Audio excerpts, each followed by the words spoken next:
Bienvenue à toutes et à tous et merci de nous rejoindre pour cette édition consacrée spécialement à l'élection présidentielle au Nigeria. Voici les titres. Au Nigeria, la Haute Cour fédérale de Lagos vient de trancher en faveur de l'APC dans le bras de fer qui l'oppose à la Commission nigériane de communication. Celle-ci compte bien interjeter appel.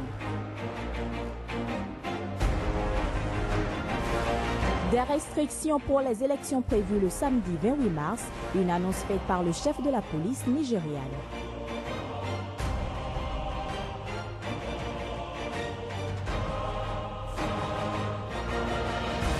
Les derniers jours avant les élections s'annoncent tendus au Nigeria.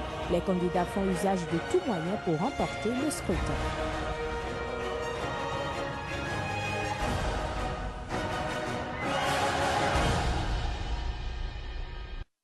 La Haute Cour fédérale de Lagos vient de trancher en faveur de l'APC dans le bras de fer qui l'oppose à la Commission nigériane des communications. La haute juridiction a sommé la Commission de verser au parti de Muhammadu Buhari 500 millions de naira à titre de dommage pour l'interdiction illégale de sa plateforme de collecte de fonds en vue de la campagne électorale. En effet, l'APC avait porté plainte contre la NCC pour avoir interrompu sa plateforme d'SMS créée dans le but d'obtenir le maximum de dons, surtout en espèces, de ses militants et sympathisants, en vue de se faire une santé financière conséquente pour les joutes électorales. La décision de justice a donc favorablement été accueillie, mais la Commission nigériane des communications compte bien interjeter appel. Le chef de la police nigériane a annoncé des restrictions pour les élections prévues ce samedi 28 mars. Les menaces du groupe islamiste Boko Haram sont prises au sérieux dans un pays où les violences post-électorales sont fréquentes. Reportage. Les autorités nigérianes prennent des précautions en vue des scrutins de ce samedi 28 mars. Les déplacements seront limités dans tout le pays à l'occasion des élections présidentielles et législatives, a annoncé Suleiman Abba, chef de la police nigériane. Ainsi, tous les véhicules seront interdits de 8 h, heure d'ouverture des bureaux de vote, à 17 h, à l'exception des ambulances, camions de pompiers et autres moyens de transport utilisés pour des missions essentielles. Des restrictions de déplacement sont habituellement mises en place pour les élections au Nigeria, où les violences à caractère politique sont fréquentes. Les mesures annoncées sont destinées à assurer la sécurité adéquate pour le vote de samedi et seront renouvelées le 11 avril pour les élections des gouverneurs et des assemblées locales. La sécurisation des élections est une inquiétude majeure au Nigeria. Les violences causées par l'insurrection du groupe islamiste Boko Haram dans le nord-est avaient été évoquées pour les derniers reports. Les militaires nigériens ont depuis fait état de nombreux succès sur le terrain. Mais les insurgés islamistes ont promis de perturber le scrutin, ce qui laisse craindre des attaques suicides et des attentats. Pour le chef de la police nigériane, les moyens matériels et les effectifs ont été de façon stratégique pour favoriser un climat propice aux élections. Les derniers jours avant les élections s'annoncent tendus au Nigeria. Les protagonistes usent de tous les artifices pour faire pencher la balance de leur côté. Le constat est fait par notre correspondant au Nigeria. Marche de soutien, déclaration d'adhésion par-ci par-là. Tout ceci est le résultat d'une campagne électorale fortement médiatisée par le camp du président candidat Goodluck Ebele Jonathan. Candidat qui ne fait certes pas le poids devant son rival, l'ancien général des forces armées nigérianes, Muhammadu Buhari, comme le confirment d'ailleurs les sondages recueillis dans la partie nord de ce pays meurtri par les assauts de la secte Boko Haram. La toute dernière sortie médiatique du chef de l'État depuis le palais de la présidence à Sorok à Abuja continue de faire polémique. Lors de cette sortie médiatisée qualifiée de cascadeuse par le camp d'à côté et bon nombre d'observateurs, le président de la République fédérale du Nigeria, M. Jonathan, se disait confiant et que la fin de la secte Boko Haram était imminente. L'autre priorité sous son mandat sera la lutte contre l'impunité et la corruption. Faux retorque bon nombre de concitoyens rencontrés dans la partie nord de ce pays, précisément Katsina et Yobe. Bien vrai, des localités ont été reprises avec l'appui des forces des pays frontaliers, tels le Tchad, le Cameroun, le Niger. La plus grande interrogation dont la population veut coûte que coûte connaître la réponse avant ou après les élections est celle de savoir qui est derrière cette nébuleuse du secte de Boko Haram. Abdoulaye Issa depuis le nord du Nigeria pour Sika TV. La jeunesse nigériane désœuvrée est utilisée à des fins mesquines par les politiques. Les gangs sont sollicités pour déstabiliser ou semer le désordre au cours des grandes manifestations. À la veille du scrutin du 28 mars, la population vit la peur au ventre. Les détails. C'était le 30 janvier dernier. En plein meeting politique du principal candidat d'opposition à l'élection présidentielle, l'ex-général Mouhamadou Bouhari, la foule s'agite brusquement. De jeunes militants sortent des couteaux, le rassemblement tourne à l'émeute. Une policière est blessée. Ces scènes de violence ne sont pas exceptionnelles au Nigeria à l'approche d'élections. La jeunesse déshéritée est enrôlée par les partis politiques pour déstabiliser les adversaires. Un phénomène bien souvent lié au manque d'avenir. Nous avons des milliers et des milliers de jeunes qui sortent de l'université avec nulle part où aller. Ce n'est pas que politique, tout peut mobiliser. Il y a trop de jeunes qui traînent et qui veulent un peu d'action.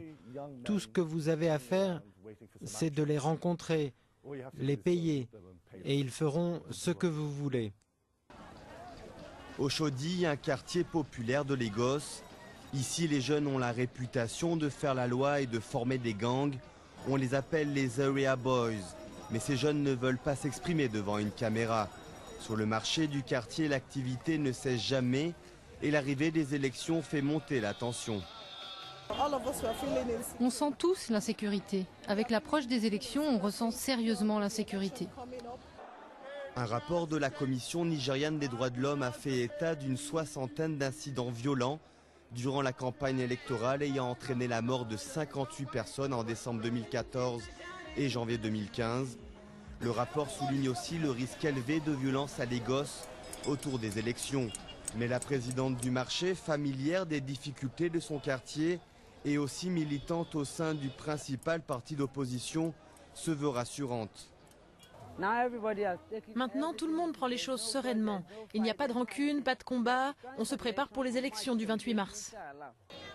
Le 28 mars prochain, la jeunesse nigériane devra choisir entre le président sortant, Goodluck Jonathan, et son principal opposant, Mouhamadou Bouhari.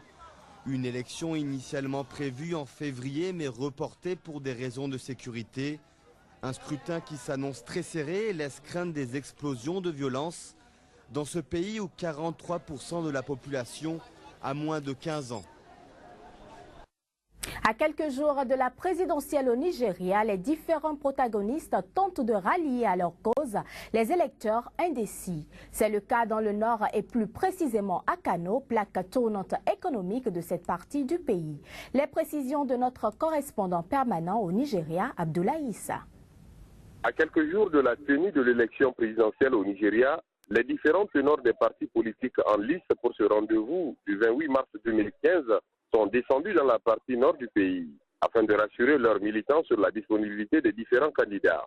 L'exemple de Kano, poumon économique de la partie nord de ce pays, la majeure partie des concitoyens rencontrés se disent déçus de la gestion du pays par les autorités actuelles.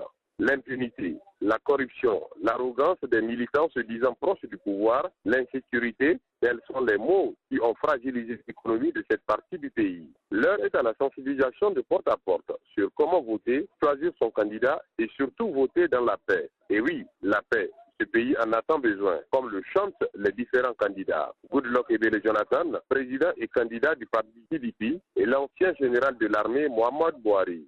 Abdoulaye Issa depuis la ville de Kano au Nigeria. Le scrutin présidentiel de samedi au Nigeria, en plus d'être sous tension, s'annonce serré. Certains États pourraient jouer un rôle décisif au cours de ces élections.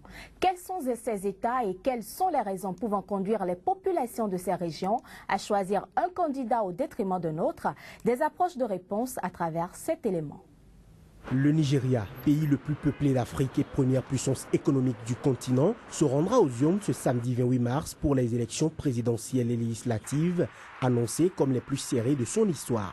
5 États stratégiques de cette fédération pourraient faire basculer le vote en faveur du président sortant Goodluck Jonathan, candidat du Parti démocratique populaire PDP, ou de son adversaire Mouhamadou Bouhari, du Congrès progressiste APC, une coalition d'opposition. D'abord, Lagos, dans le sud-est, est la plus grande ville du continent africain avec une population d'environ 20 millions d'habitants, dont 5,8 millions d'électeurs. Cet État est gouverné par l'opposition depuis le retour de la démocratie au Nigeria en 1999. Mais le PDP a aussi enregistré de bons scores dans la capitale économique lors des précédentes présidentielles. Goodluck, Jonathan et Buhari ont tous deux mené une campagne très intense à Lagos qui, selon les experts, ne penche clairement ni pour l'un ni pour l'autre des candidats. Autre État qui sera décisif pour ces élections, Kano, situé dans le nord du Nigeria, est le second État du pays par le nombre d'habitants. 3 facteurs pourraient jouer en faveur de Buhari à Kano, État aux 5 millions d'électeurs. Le gouverneur Rabiu Kwankwaso a quitté le PDP pour l'APC l'année dernière, ce qui pourrait influencer son électorat. L'ancien gouverneur de cet État, Ibrahim Shekaro, était l'un des nombreux candidats de l'opposition à la dernière présidentielle et il avait obtenu 526 000 voix. Aujourd'hui, candidat d'une opposition rassemblée, Muhammadu Buhari a des chances d'y bénéficier d'un plus grand soutien. Depuis 2011, Kano a été frappé par des dizaines d'attentats de Boko Haram. L'ex-général Buhari, qui a promis de combattre l'insurrection islamiste, pourrait séduire les nombreux électeurs critiques du bilan de Goodluck Jonathan en matière de sécurité. Goodluck Jonathan devrait être en terrain conquis dans l'état de Rivers, en plein sud pétrolier, sa région d'origine. Le PDP y a remporté toutes les élections locales et nationales depuis la fin des dictatures militaires. Mais le gouverneur Rotimi Amaechi, ancien pilier du PDP, a quitté le parti l'an dernier pour devenir un virulent détracteur du chef de l'État et le directeur de campagne de Muhammadu Buhari. Il pourrait entraîner avec lui une partie des 2,5 millions d'électeurs de cet État. Autre État du Nord, Kaduna. En théorie, les 3,4 millions d'électeurs devraient pencher en faveur de Buhari, qui y a longtemps vécu. Mais en 2011, Buhari et Jonathan y étaient au coude à coude avec un écart d'à peine 150 000 voix.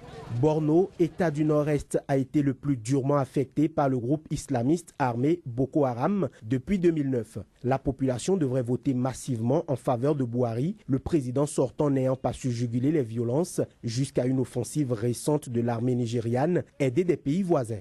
Mais une inconnue de taille des centaines de milliers de déplacés qui ont dû fuir leur foyer à cause des attaques. La commission électorale assure avoir installé des bureaux de vote à l'intérieur et à proximité des camps de déplacés. Mais le défi logistique est lourd et le vote de ces habitants, qui n'ont souvent aucun papier aidant à les identifier, pourrait poser un problème légal et engendrer des tensions, surtout en cas de scrutin très serré.